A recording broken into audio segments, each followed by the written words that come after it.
কমলাসাগর বিধানসভার দীনদয়াল চৌমুহনী পালপাড়া এলাকায় প্রায় ২ মাস ধরে নিখোঁজ শিখা দেবনাথ নামে এক গৃহবধূ। বাড়িতে শয্যাশায়ী স্বামী এবং ৫ বছরের ছোট সন্তান থাকলেও দীর্ঘদিন ধরে তার কোনো সন্ধান মিলছে না। ফলে চরম উদ্বেগ ও উৎকণ্ঠার মধ্যে দিন কাটাচ্ছে পরিবার। কোথায় রয়েছেন শিখা দেবনাথ, কী অবস্থায় রয়েছেন তা নিয়ে দেখা দিয়েছে গভীর দুশ্চিন্তা। পরিবারের পক্ষ থেকে শিখা দেবনাথের সন্ধানে সকলের সহযোগিতা কামনা করা হয়েছে। কেউ তার সম্পর্কে কোনো তথ্য পেয়ে থাকলে দ্রুত পরিবারের সঙ্গে যোগাযোগ করার আবেদন জানানো হয়েছে।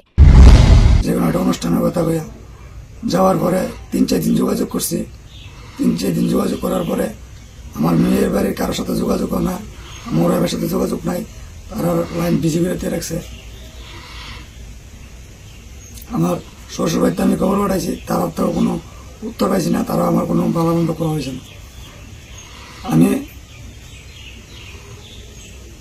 তারপরে কার লোক যোগাযোগ করছো? তারপরে আমার ওয়াইফের কাছে আমি অনেকবার ফোন করার চেষ্টা করছি, ফোন ঢোকে না, ওয়েটিং বা বিজি। আমার মনে হয় কারোর সাথে কোনো কথাবার্তা কয়, আমার এতটুকু মনে হয়। রাজস্বী করের রিপোর্ট, দ্য নিউজ 9।